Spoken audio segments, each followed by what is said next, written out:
ఇది అధ్యక్ష మాకున్న నిబద్ధత.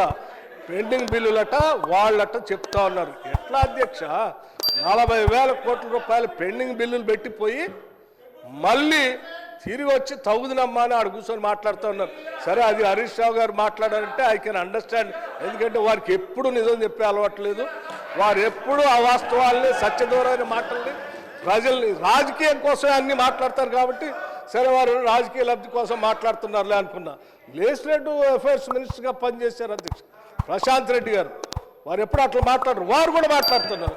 వారు వెనక కూర్చొని మీరు కూడా ఎందుకు అధ్యక్ష అట్లా తయారవుతారు? అట్లా మాట్లాడబాకండి అధ్యక్ష. ఇది వాస్తవాలు మాట్లాడుకోవాలి, ప్రజలకు వాస్తవాలు తెలియాలి. వారు అడిగారు, రైట్, 7,11,000 మేము అప్పు చేయలేదు, మీరు అబద్ధం చెప్తున్నారు, దానిపైన మేము వాస్తవాలు చెప్పాలంటే ఎస్, ఆ రోజు మేము వైట్ పేపర్ పెట్టి చూపించాం. అయినా మీకు ఇంకా సరిపోలేదు, మళ్ళీ చూపించాలంటే మళ్ళీ చూపిస్తాం అధ్యక్ష. మాకేం అభ్యంతరం లేదు. రూపాయితో సహా లెక్క కట్టి దాన్ని సభకి, ప్రజలకు, మాకు కూడా చెప్పాలని